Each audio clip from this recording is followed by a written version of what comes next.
하나님 말씀은 누가복음 15장 1절에서 10절까지 말씀입니다. 누가복음 15장 1절에서 10절까지의 말씀 교독하겠습니다.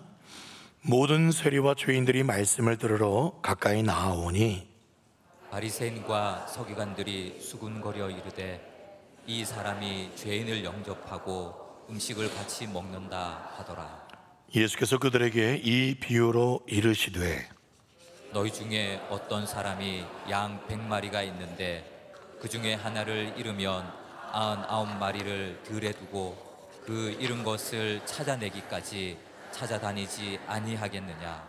또 찾아낸즉 즐거워 어깨에 메고 집에 와서 그 벗과 이웃을 불러 모으고 말하되 나와 함께 즐기자. 나의 잃은 양을 찾아내었노라 하리라. 내가 너희에게 이르노니 이와 같이 죄인 한 사람이 회개하면 하늘에서는 회개할 것 없는 의인 99으로 말미암아 기뻐하는 것보다 더하리라.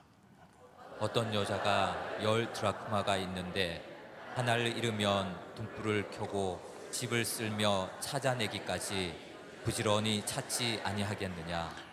또 찾아낸즉 벗과 이웃을 불러 모으고 말하되 나와 함께 즐기자. 이른 드라크마를 찾아내었노라 하리라. 내가 너희에게 이르노니 이와 같이 죄인 한 사람이 회개하면 하나님의 사자들 앞에 기쁨이 되느니라. 아멘. 우리를 사랑하시고 우리를 친히 구원해 주신 우리 삼위 하나님을 찬양합니다. 아멘. 지난주 제가 기도를 좀 하면서요, 몇 군데 의미 있는 곳을 다녀오게 되었습니다. 첫 번째 장소는 저기예요.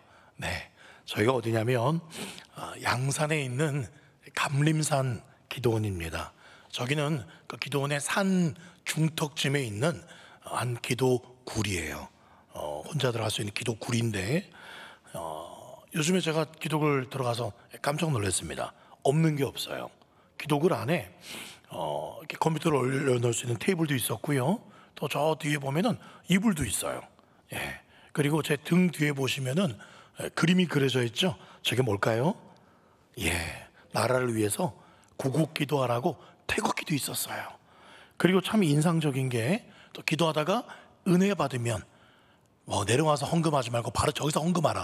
헌금함도 딱 이렇게 구비가 돼 있는 기도굴 안에 원스톱 시스템이 다 갖춰져 있더라고요. 한 방에 다 할 수 있도록. 근데 전기는 안 들어와요. 전기는 안 들어왔습니다. 그래서 제가 이제 기도원에만 있으면 왠지 나는 자연이 다 주인공이 되는 것 같아가지고요. 두 번째는 자리를 한번 이쪽으로 옮겼습니다.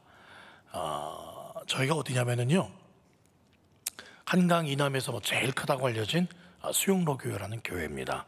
수요일 날 새벽 일찍 아주 일찍 일어나서 새벽 기도부터 참석을 해봐야겠다 싶어서 양산서 일찍 일어나서 부산으로 이동을 했습니다. 그 교회는 두 번 예배를 드리더라고요. 새벽에 5시 15분에 있고 또 여유가 있으시면 6시에. 근데 5시 기도하시는 분들은 되게 소수였고요. 6시 기도하시는 분이 굉장히 많았어요.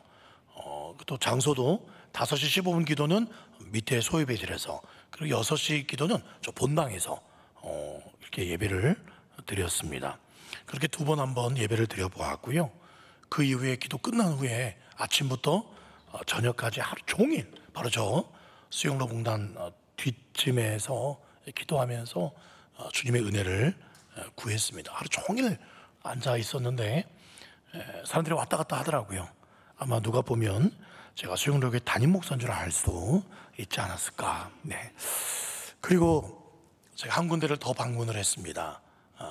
저희가 어디냐면요, 고신대학교에 있는 기도방입니다. 27년 전 제가 고신대 신학과 1학년 입학했을 때 하나님 저 만나달라고 목이 터져라 부르짖던 저기 방이 13개가 있는데요. 근데 저는 그때 11이라는 숫자를 참 좋아해서 저 11번 방 그대로 있더라고요. 물론 안에는 좀 리모델링이 됐습니다. 그 11번 방, 저 방에 들어가서 기도를 하는데 얼마나 감회가 새로웠는지 모릅니다. 그런데 제가요, 이 며칠 기도하면서 또 기도원에서도 기도해보고 또 수영로교에서도 기도해보고 고신대학교도 가보기도 하고 이렇게 가면서 내가 하나님의 은혜를 찾으려고 했던 게 아니라 하나님께서 나를 찾아오셨구나라는 생각이 들었습니다. 하나님께서 친히 나를 은혜의 걸음으로 인도를 해주고 계시는구나 라는 것을 느낄 수가 있었어요. 이번 며칠 동안만이 아니라 내 인생 전체를 그렇게 하나님께서 인도해 오셨고 신실하셨구나, 내가 기도 뿌린 대로 응답하셨구나. 양산 감림산에서도 제가 대학생 때 그 CCC 금식 수련회, CCC는 아니었지만 따라가서 몇 번이고 며칠이고 금식하면서 몇 번 기도했던 그 은혜 장소, 또 기도방도 마찬가지고요. 하나님께서 신실하셨구나라는 것을 은혜 받고 돌아올 수 있는 그런 시간이었습니다. 그렇습니다, 여러분. 하나님은요, 찾아오시는 분이세요. 오늘 4절 말씀 보십시오. 너희 중에 어떤 사람이 양 100마리가 있는데 그 중에 하나를 잃으면 99마리를 들에 두고 그 잃은 것을 찾아내기까지 찾아다니지 않냐 하겠느냐. 이게 하나님 아버지의 마음이라는 겁니다. 여러분, 양 100마리가 있어요. 그 중에 한 마리가요, 무리에서 이탈을 했습니다. 그러면 잃어버린 이 양은 1번 목자의 말을 잘 듣는 양일까요?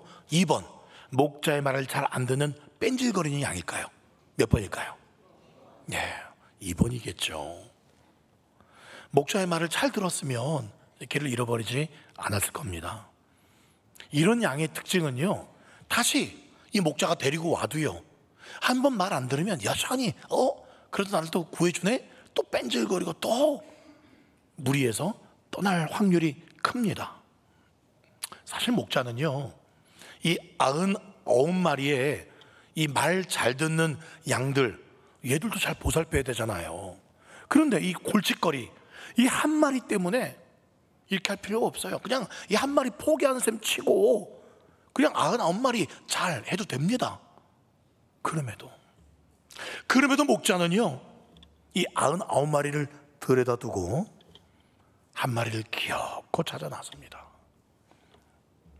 이것은 두 글자, 사랑이라는 단어를 빼고는 설명을 할 수가 없어요. 만약에 여러분 사꾼 목자라면 이 99마리를 두고 한 마리 찾으러 절대 못 갑니다. 네. 그건 이 99마리를 놔두고 어디 갑니까? 이 99마리가 위험해질 수 있는데, 물론 학자들 중에는 이 100마리 양을 데리고 다니려면 2명의 목자가 있었을 것이다, 한 명이 지키고 있었을 것이다 라고 해석하는 분도 있지만 전체 뉘앙스는 그렇지 않아요. 이 99마리를 들여두고 한 마리 찾으러 가는 겁니다. 사꾼, 가짜 목자는 절대 그렇게 못해요. 그러나 진짜 목자는 길을 떠납니다. 왜 그럴까요? 잃어버린 그 말썽꾸러기 양도 내 가족이라는 거예요. 내 새끼라는 겁니다. 그래서 나서지 않을 수 없는 겁니다. 이 어리석고 뺀질거리고 둔한 이 양은요, 나가긴 잘 이탈했지만 다시 돌아올 줄 몰라요. 이 시력이 되게 안 좋거든요, 양들은. 한번 이탈해버리면 못 돌아옵니다. 그러니까 목자가 내가 저 양을 찾아주지 않으면 저 양은 꼼짝없이 낭떠러지로 떨어지거나 맹수의 밥이 되거나, 그걸 생각하니까 진짜 목자는 견딜 수가 없는 거예요. 가족이니까, 네 새끼니까. 그래서 찾을 때까지 기었고 찾고 또 찾는다, 그렇게 말씀을 하고 있는 거예요. 저는 신앙의 비밀이 여기 있다고 생각을 합니다. 하나님은 죄악에 빠진 우리가 스스로 하나님께 나올 수 없기 때문에, 그걸 아시기 때문에 직접 이 땅에 내려오신 거예요. 마찬가지로요, 우리가 지금 곧 또 전도 축제를 앞두고 있는데, 우리 전도 대상자들도 우리가 찾아가지 않으면 하나님을 만날 길이 없어요. 그렇죠? 마치 우리가 누군가의 인도로 예수님을 믿게 된 것처럼 모태신앙도 부모님의 인도로 교회로 오게 된 거잖아요. 또는 이 중에는 학창시절에, 또는 어른이 되었을 때 친구나 아는 사람을 통해서 교회로 오시게 되었을 겁니다. 누군가의 인도가 반드시 있었다는 거예요. 그렇기 때문에 진정 하나님을 만난 사람들은 마찬가지로 반드시 또 누군가에게 찾아가게 되어 있어요. 그렇게 찾은 후에 어떻게 한다고 기록하고 있습니까? 6절 말씀, 집에 와서 그 벗과 이웃을 불러 모으고 말하되 나와 함께 즐기자. 나의 잃은 양을 찾아내었다. 지금 뭐 하고 있어요? 잔치를 벌이고 있습니다. 이게 말이 됩니까 이게? 양 한 마리, 뺀질거리는 양 한 마리 가격 얼마 하지 않아요. 근데 지금 동네방네 친구 이웃 사촌 불러가지고 엄청난 또 소를 잡고요, 엄청난 돈을 들여서 잔치를 벌이고 있습니다. 이 목자는 합리적인 사람이 아니에요. 무모하고요, 어쩌면 참 비상식적인 사람입니다. 찾아 나설 때부터 그래요. 아니 들에 놔두고 99마리 어떻게 될지 어떻게 알고, 또 나서다가 자기가 맹수한테 잡힐 수도 있는데 이렇게 한 마리 찾겠다고 자기 목숨까지 거는 이런 목자는 결코 비상식적인, 논리적인 사람이 아니에요. 경제적인 사람이 아닙니다. 그런데 하나님의 사랑이 바로 이렇다는 거예요. 하나님의 사랑은 세상 경제, 합리, 계산 전혀 그것과 맞지 않습니다. 정반대입니다. 전혀 비상식적인 사랑이에요. 그래서 하나님의 사랑은 눈먼 사랑이라는 말을 해요. 하나님은 우리에게 눈이 멀었다라고 말하기도 합니다. 그렇게 하나님이 우리를 사랑해도 이득될 게 없어요. 또 하나님 배신하고, 또 하나님 마음에 아프게 하고, 불순종하고, 그렇게 하나님도 아세요. 그럴 가치가 없어요 우리는. 그런데 하나님 목숨을 걸고, 아니 목숨 거신 게 아니라 친히 아들 예수님은 목숨을 내어놓았습니다. 기어이 우리를 찾아내셨고 구원해 내셨습니다. 이게 뭡니까? 이게 하나님의 눈먼 사랑이에요. 왜 그러셨을까요? 왜 우리에게 그런 사랑 주셨을까요? 너희도 그렇게 하라는 겁니다. 오늘 7절 말씀 보십시오. 내가 너에게 이르노니 이와 같이 죄인 한 사람이 회개하면 하늘에서는 회개할 것 없는 의인 99으로 말미암아 기뻐하는 것보다 그 기쁨이 더한다라고 기록하고 있어요. 여러분들에게 이런 기쁨이 있으십니까? 두 사람, 한 사람 정도 있는 것 같습니다. 여러분, 많은 분들이 신앙생활 오래 하면서, 교회 오래 다니면서 매너리즘에 빠지기도 합니다. 찬양대 하면서, 교사하면서, 구역장 하면서 하루 이틀 한 것도 아니고 1, 2년 한 것도 아니고 10년, 20년 하다 보면 그냥 하는 거예요. 신앙생활의 기쁨이 그렇게 크지 않습니다. 여러분, 우리 신앙이 왜 무기력해지고 왜 우리의 신앙이 형식적이 되어가는 이유가 뭐라고 생각하십니까? 바로 잃어버린 영혼을 찾는 기쁨을 잃어버렸기 때문에 그래요. 잃어버린 양들이 아직도 어딘가에서 위험천만한 가운데 있는데, 지옥불 앞에 지금 달려가고 있는데, 우리끼리 모여서 성경 공부하고 기도하고 교제하는 것 물론 중요하기도 하지만 다른 영혼들에겐 전혀 관심 없이 우리끼리만 그렇게 한다면 그게 뭐에 진정한 기쁨이 있겠냐 그 말이에요. 영혼에 대한 관심을 잃어버리면 교회의 진정한 기쁨도 잃어버리게 되는 겁니다. 교회의 목적은, 교회를 세우신 이유는 이 교회 안에 들지 않은 다른 양들도 데리고 오라고, 이 교회를 마치 그냥 호화 유람선으로 만든 게 아니라 노아의 방주처럼, 구원의 방주로 만든 거예요. 여러분, 집에 불이 났습니다. 나는 어떻게 나왔어요. 근데 우리 자식이 아직 저 방 안에 갇혀 있어요. 그럼 어떻게 합니까? 내가 들어갔다면 죽을 것 같으니까 소방수에게 소방수 바지가랑이를 붙잡으면서 제발 위험하지만 우리 아들 좀 구해달라고, 우리 딸 좀 구해달라고 그렇게 부르시지 않겠습니까? 그리고 내 아들이, 내 딸이, 손주, 손녀가 무사히 구출되어 가지고 나오는 걸 보면 얼싸안고 얼마나 기쁨의 눈물을 흘리겠습니까? 어쩌면 우리에게요, 이런 절박함이 없기 때문에 그 영혼이 살아돌아가는 그런 기쁨도 누리지 못하고 있는 건 아닐까요?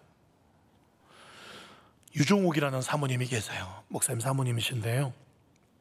이분이 지하철역에서 한 여자가 도와달라는 거예요. 지방에 갈 차비가 없다고 그러는 거예요. 근데 이 사모님도 그렇게 그 부유한 형편도 아니고 또 교회 자체도 사역이 힘들어요. 근데 지갑에 딱 10,000원이 있어요. 근데 뭐 좀 많이 도와달라는데 좀 믿을까 말까 좀 못 믿게 생겼어요. 그래도 그냥 속는 셈 치고 전 재산인 10,000원을 꺼내서 줬어요. 그리고 교회 왔습니다. 그리고 교회 왔는데 놀랄 일이 벌어졌어요. 그러니까 지하철역에서 만난 그 여자가 교회에서 지금 기도하고 계신 할머니 집사님들 옆에서 돈 좀 달라고, 지방에 갈 차비가 없다고 돈을 구하고 있는 거예요. 딱 보니 이 사모님이 속았다 생각이 든 거예요. 그래가지고 그 할머니 집사님께 눈짓으로 주지 말라고, 내가 좀 전에 줬다고 주지 말라고 이렇게 사인을 보냈어요. 그런데 그 할머니 집사님이요, 그 사인을 받았어요. 고개를 끄덕끄덕 해놓고는 이 여자 손을 붙잡고 간절하게 기도해 줍니다. 그리고 이 할머니 집사님이 지갑에서 돈을 몇만 원 꺼내가지고 그 여자에게 꼭 쥐어주면서 꼭 예수 믿고 구원받으세요. 하나님은 당신을 무조건 사랑하십니다. 다음에 또 오세요. 그렇게 말하는 거예요. 그리고 이 여자 나갔습니다. 사모님이 그 집사님한테 가서, 아니 집사님, 제가 아까 사인 줬잖아요. 제가 분명히 아까 줬어요. 이거 우리가 속은 거예요 라고 했더니 이 할머니 집사님이 말합니다. 알아, 나도 알아. 나도 아까 지하철에서 저 여자한테 차비를 준 적이 있어. 아까도 줬었어. 그때 내가 왜 돈만 줬을까? 예수 믿고 그 예수님을 내가 소개를 했었어야 되는데 그걸 못해서 안타까워하고 있었는데 이 여자가 제 발로 교회를 찾아왔어. 그래서 얼마나 기뻤는지 몰라. 속은 게 아니라 내가 속아준 거야. 그러시는 거예요. 유사모, 이 여자가 어떤 동기로 우리 교회를 왔건 간에 교회로 온 사람들은 예수님 믿게 하려고 성령님께서 보내주신 거야. 이 여자는 자기가 거짓말하는 그 죄도 모르고 얼마나 불쌍해. 하나님이 이 여자를 많이 사랑하는 게 틀림없어. 이 할머니 집사님이 이 사모님에게 그렇게 말해준 거예요. 더 답답한 사실은, 그리고 며칠 뒤에 이 여자가 또 찾아왔어요. 교회로. 이런 핑계 저런 핑계 대면서 또 돈 좀 요구하는 거예요. 이 할머니 집사님이 다 알아요, 거짓말인 거. 그러면서 또 돈 챙겨주면서 다음에 또 오구려 그러는 거예요. 용숭하게 대접해 줍니다. 올 때마다. 결국 이 여자는요, 이 할머니 집사님의 그 용서와 그 사랑에 7번을 못 넘기고 어느 날 이 할머니 앞에 풀썩 주저앉더니 그 할머니 다리에 얼굴을 파묻고 통곡하면서 알면서도 자기에게 속아주고 융숭하게 대접해주고 손잡아주고 기도해주는 그 할머니 사랑 앞에 그렇게 울면서 회개했다 그래요. 그리고 이 여자는 나중에 교회에서 식당일, 청소, 굳은 일을 도맡아 하면서 나중에는 신학까지 공부를 하게 됩니다.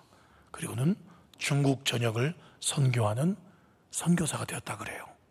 이게 유종옥 사모님 책에 나오는 이야기입니다. 여러분, 이 할머니 집사님의 이 기쁨이 얼마나 컸겠어요. 처음에 계속 속아주다가 이 여인이 결국 7번 만에 엎드려 회개하는 모습 보면 얼마나 기뻤겠어요. 교회를 열심히 하는 거 보고 얼마나 기뻤겠어요. 이 영혼이 돌아오고 중국 선교사로 나간다니 얼마나 기뻤겠습니까? 여러분들에게는 이런 기쁨이 있으십니까? 저도 일전에 중고나라라고 있어요. 중고 물품을, 지금은 당근마켓이 아주 유행인데 당근마켓 없던 시절엔 중고나라라고 있습니다. 거기서 저도 10여만 원 사기를 당한 적이 있습니다.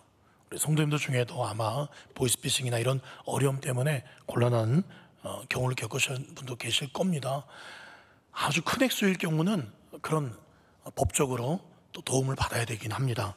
근데 저는 10여만 원이었어요.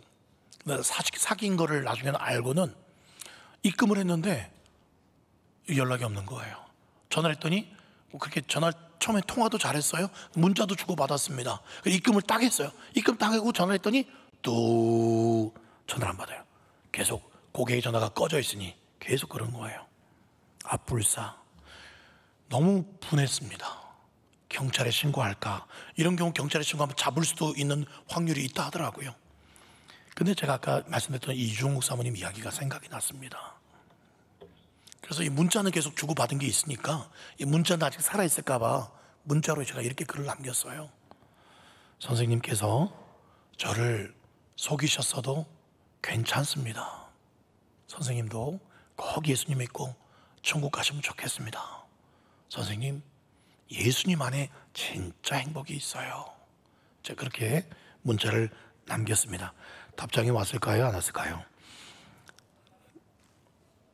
네, 아직 안 왔는데 저보다 믿음이 좋으시네요. 네. 그냥 그렇게 믿음으로 복음의 씨앗을 뿌린 겁니다. 십몇만 원어치 복음의 씨앗을 뿌린 거예요. 여러분, 오늘 8절 말씀 보시면요, 어떤 여자가 10드라크마가 있는데 하나를 잃으면 등불을 켜고 집을 쓸며 찾아내기까지 부지런히 찾지 하겠느냐 아니하겠느냐 말씀하고 있어요. 드라크마는 은화입니다. 은으로 된 동전이에요. 그런데 이 동전이 10개를 이렇게 끈으로 이어서 머리에 장신구나 이렇게 장신구로 여성들이 쓴 건데 그냥 은이 아닙니다. 이 은 하나에 한 10만 원 정도, 10개니까 100만 원 정도 되는 겁니다. 100만 원 하면 뭐 값이 적은 돈은 아니지만, 그런데 이 여인이 이 중에 하나 잃어버렸어요. 10만 원어치를 잃어버린 거예요. 그래서 어떻게 합니까? 오늘 8절 말씀 보니까요, 등불을 켜고 집을 쓸며 찾아내기까지 부지런히 찾습니다. 10만 원이 아까워서 그럴까요? 네, 그런 게 아니에요. 이 드라크마라는 것은요, 신랑이 신부에게 결혼할 때 뭐 이게 반지 같은 일종의 사랑의 언약의 증표입니다. 그래서 이 10개 중에 하나를 잃어버린 것은요, 이 9개만 있어도 의미가 없습니다. 그 사랑을 잃어버린 것과 같아요. 그러니까 하나라도 잃어버리면 안 됩니다. 그 사랑의 증표를 잃어버린 것과 같기 때문에 그 사랑을 잃어버리지 않기 위해서 하나를 기어코 찾아낸 거예요. 찾고 또 찾고 결국 찾아냅니다. 여러분도 이런 경험이 있으셨나요? 어떤 물건을 잃어버린다, 너무 소중한데 찾고 찾아서 찾아낸 경험. 저는 한 번 있었어요. 2015년도에 초등부 선생님들을 섬기고 있었는데, 그때 가을에 억새로 유명한 경주의 무장산이라고 있습니다. 거기에 선생님들하고 산행을 갔어요. 그래서 선생님들의 모습과 그 억새의 아주 예쁜 모습을 제가 그때 사진기도 있었지만 드론도 있었어요. 뭐 아주 초고가 드론은 아닌데 그래도 아주 싸구려 장난감은 아니고요, 어느 정도 촬영이 가능한 그런 드론을 가지고 있어서 그래 찍었어요. 네. 그런데 이게 배터리 불량으로 저기 멀리 추락하는 게 보여요. 네. 아무리 이렇게 오라고 이렇게 조종기해도 오지 않고 추락을 하고 있는 게 저 멀리 보이더라고요. 이 드론을 그냥 버리고 내려가느냐, 아니 분명히 떨어지는 어느 지점이 보이더라고요. 그리고 그 안에 이 영상 촬영한 거, 선생님들 장면, 그리고 또 아마 타지에서 온 사람들도 제가 찍으면서 손 흔들어 보시라고 며칠 뒤에 유튜브 검색하시면 이 영상이 올라와 있을 거라고 제가 그렇게까지 했던, 약속을 한 그런 상황이기 때문에 그냥 버리고 갈 수가 없었어요. 그래서 같이 갔던 선생님들 여러 명과 함께 자, 억새 구경 끝, 자, 수색 해가지고 저기 멀리 이 드론을 찾기 시작했습니다. 한 1시간여를 찾았어요. 그 지점이 보여요. 대충 저기쯤에 떨어진 게 눈으로 보였거든요. 근데 아무리 찾아도 안 보여요. 포기했습니다. 근데 4일 뒤에 너무 그 안에 들어간 영상도 아깝고 또 드론도 아깝고 좀 정이 많이 들었기 때문에, 그래서 또 제 지인 몇 명을 데리고 올라가서 찾았습니다. 한 2시간 찾았나요? 결국 못 찾았어요. 그 꽤 높은 산이거든요. 근데 정말 그때도 몸이 무거웠는데 그 높고 막 힘든 거 그게 문제가 아니에요. 그 드론과 그 안에 있는 중요한 장면들과 그걸 찾기 위해서 결국 포기하고 내려왔어요. 두 번째도.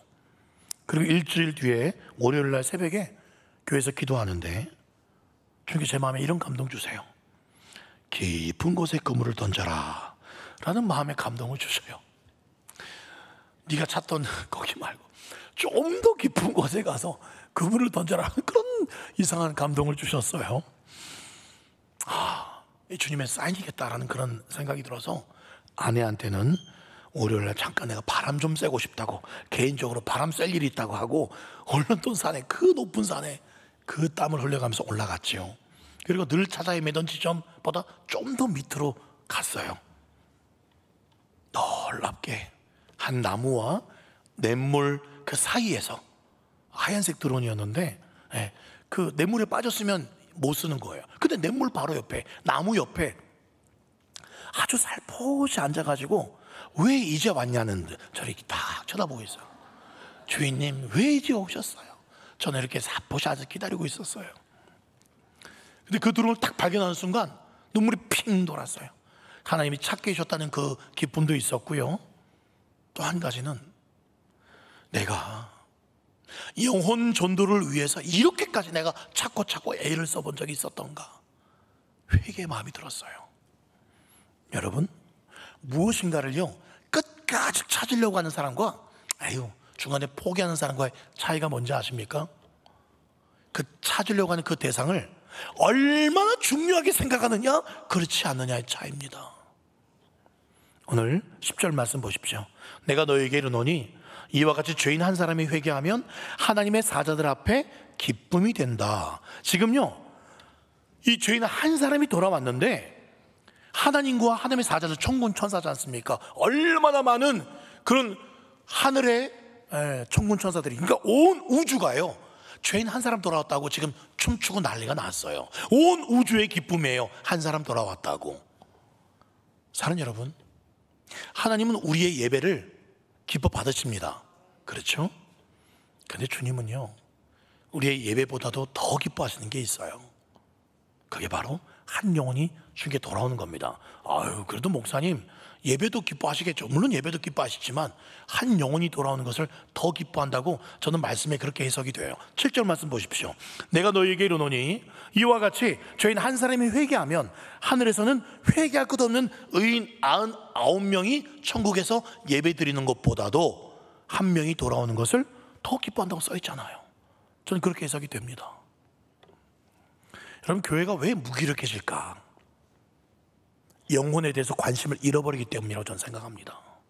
선교사님들이요 한 사람 전도하려고요 얼마나 애를 쓴 줄 아세요? 제가 중국 선교사님 최근에 또 다른 선교사님 만났었는데, 중국에서 한 명 전도하려고요 감옥에 잡혀갈 각오하고 한 명에게 복음을 전하더라고요. 그 한 명 전도하려고 얼마나 많은 돈을 쓰며 또 그 언어를 배우고 그 문화와 환경을 적응해가며 한 명 전도하는데, 여러분 생각해 보세요. 반대로 생각하면 우리가 지금 이곳에서요 언어 문제 없잖아요, 문화, 환경 아무 문제 없잖아요. 근데 왜 이곳에서 전도를 못합니까? 이곳 멀리 가서 한 명 전도하려고 그 고생하며 언어 배우고 문화, 환경 훈련하고 그렇게 하는데, 왜 이곳에서는 모든 게 다 준비되어 있고 지금 전도해도 누가 뭐라 안 하잖아요. 근데 왜 그렇게 안 하냐 그 말이에요. 아이들을 돕는 컴패션이라는 단체가 있습니다. 이 단체의 대표가 되시는 서정인 목사님이 고맙다라는 책을 쓰셨는데 이런 이야기가 나와요.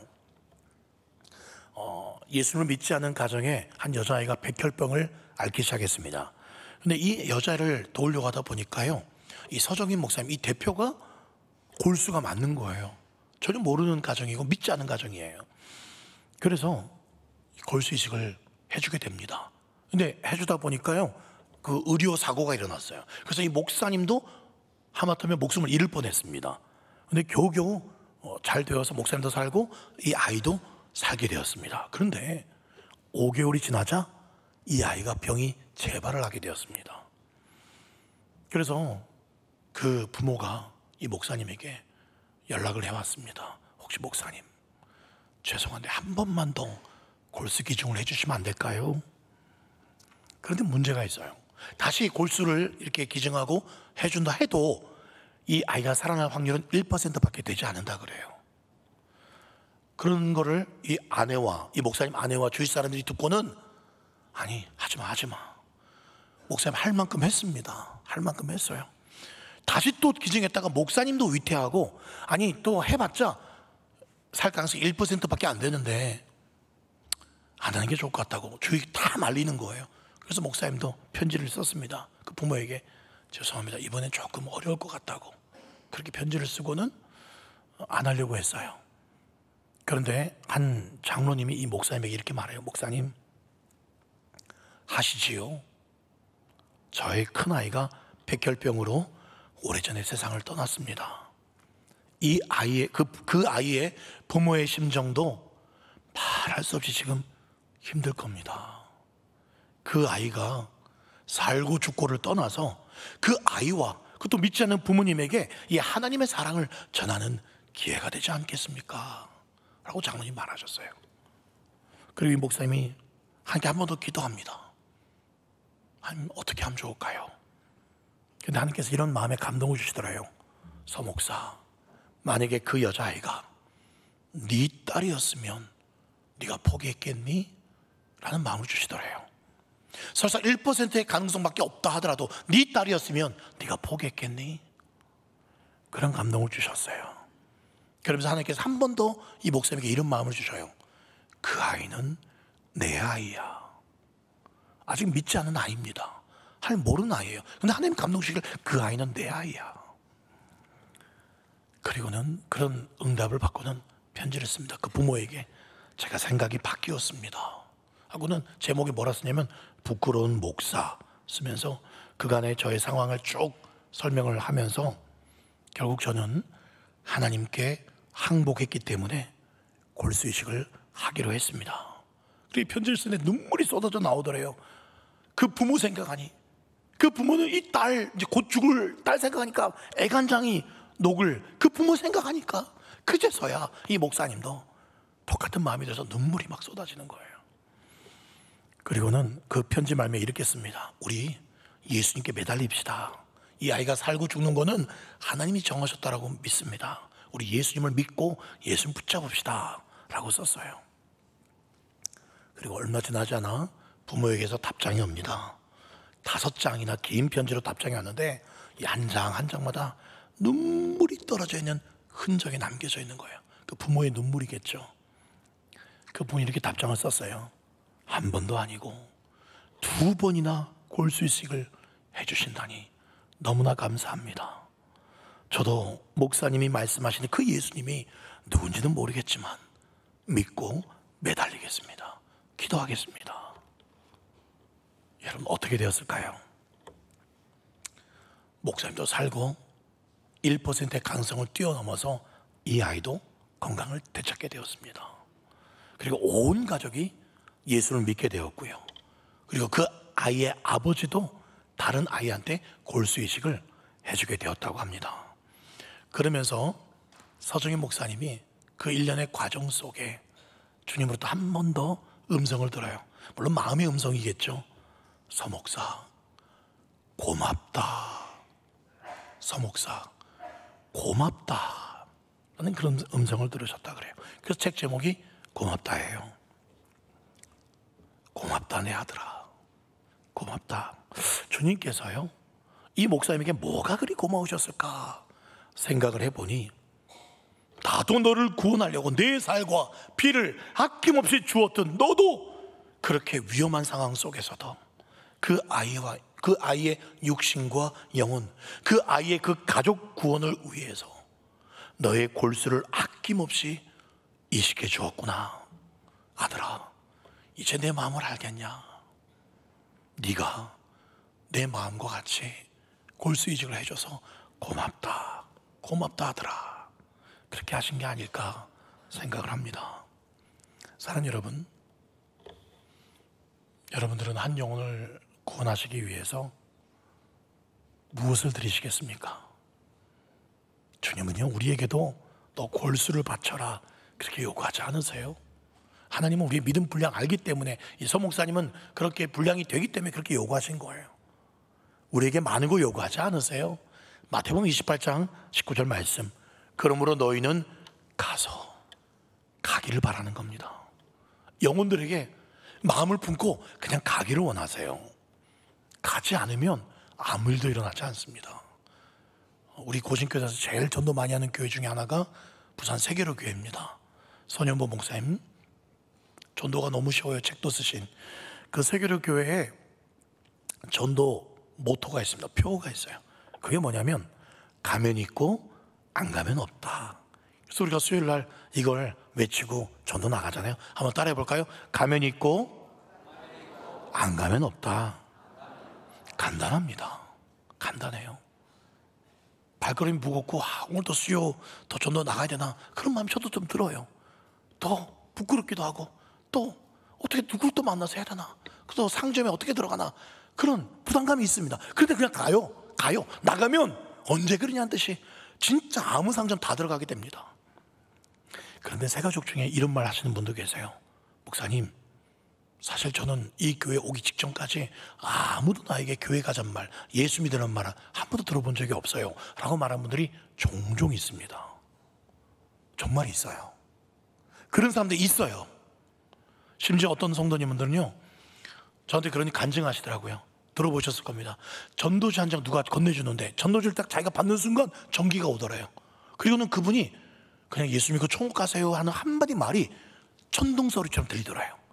그래가지고는 그 듣고는 교회 안 가면 안 되겠다는 마음이 들어서 자기가 자기 발로 그냥 전도지 받고 교회를 나왔다는 이야기를 하시는 분을 제가 간증을 들었습니다. 저한테 직접 얘기해 주더라고요. 하나님이 하신 거죠. 하나님이. 여러분, 우리가 지금까지 계속 전도 물품 나눠주고 전도한 사람들, 또 태신자들 교회 올까요 안 올까요? 오고 안 오고가 결과가 중요한 게 아닙니다. 우리가 말씀의 순종의 씨앗을 뿌리고 하나님이 일하신다는 겁니다. 전도도 하나님이 하시는 거예요. 우리는 그냥 뿌리면 되는 겁니다. 또 뿌리고 또 뿌리고 또 가고 하면 되는 거예요. 여러분, 이제 일주일 남았어요. 그렇죠? 다음 주입니다. 근데 정확히 말하면 2주 남았어요. 왜냐면 11월 12일도 있으니까 일주일 남았다 생각하니까 지금이라도 전도해야겠다 생각이 드시는데 너무 짧다. 괜찮아. 11월 12일도 있습니다. 2주 남았어요. 2주면은요 일주일만이라도 얼마든지 시간이 많이 있습니다. 조지 뮬러, 기도의 사람, 평생 5명 친구 절친 위해서 기도했는데 결국 조지 뮬러가 죽기 직전에 3명이 예수를 믿게 되고요, 나머지 1명이 조지 뮬러가 죽고 난 후에 장례식에 와서 예수를 믿고 나머지 1명은 끝까지 안 믿어요.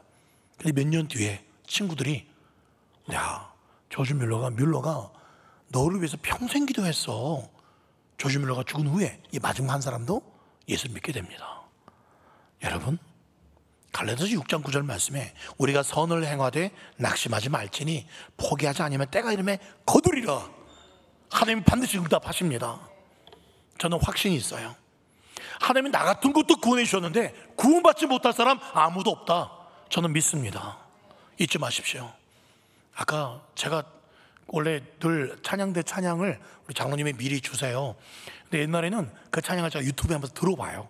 이렇게 은혜로운 찬양이구나. 근데 최근에 제가 잘 못 들어봤어요. 이번 찬양도 못 들어봤어요. 왜 사랑? 이번에 직접 하신 걸 듣고는 너무 감동받았어요. 하나님의 사랑 왜 사랑이라고.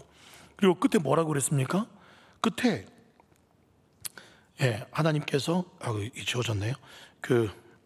하나님의 사랑은 십자가 고통은 우리만을 위해서 한 고통이 아니고 6월절에 그 어린 양의 보혈은 우리만을 위한 보혈이 아니다고. 하나님의 왜 사랑은 지금도 여전히 된다는 그 가사에 얼마나 가슴이 은혜로운지 모릅니다. 예수님께서 흘리신 십자가 보혈은요, 저와 여러분들만 위해서 흘리신 보혈이 아니라는 사실입니다. 하나님 보좌 우편에 계신 예수님은요 지금도 보혈을 흘려주고 계십니다. 그 보혈은 마르지 않아요. 그런데 왜 우리의 마음은 말라갑니까? 왜 우리는 안 된다고 합니까? 그 보혈은 살아서 지금도 흘러오고 있습니다. 내 마음도 변화시킬 수 있고 우리 믿지 않는 태신자 마음도 그 보혈이 변화시킬 수 있습니다. 우리가 그 사랑 가지고 나아가기만 하면 돼요.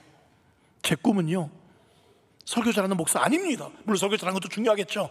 목회 잘하는 것도 중요하겠죠. 근데 제일 큰 꿈은 전도 많이 하는 목사예요. 저도 천국 가서 상급 받아야 되니까.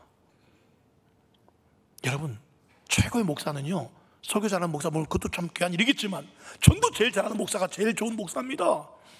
제일 좋은 장로님은요 전도 잘하는 장로님이에요. 제일 좋은 권사님은 전도 잘하는 권사님이에요. 제일 좋은 집사님은, 제일 훌륭한 집사님은 전도 잘하는 집사님입니다.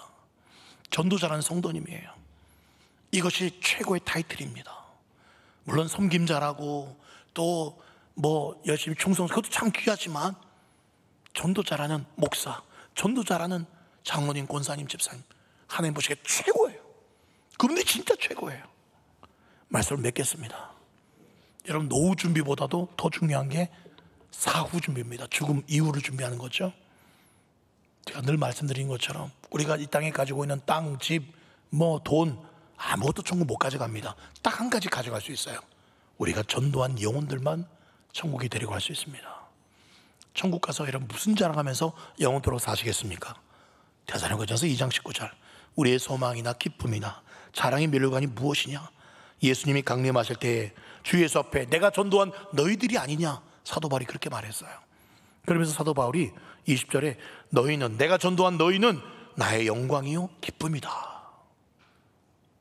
바울은요, 천국에서요 얼마나 수많은 영혼들이 바울 보고 당신 때문에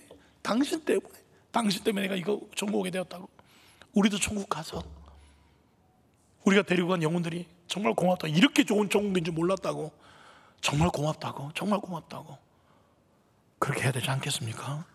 천국에서 영혼들은 무슨 자랑하시겠어요? 영혼 우리가 데리고 온 이 자랑해야 되지 않겠어요? 윌리엄 보든이 말했던 것처럼 영혼 구원을 위해서 남김없이 드리는 인생, 후퇴하지 않는 인생, 후회하지 않는 인생 살게 되시기를 주 예수 그리스도의 이름으로 축원드립니다.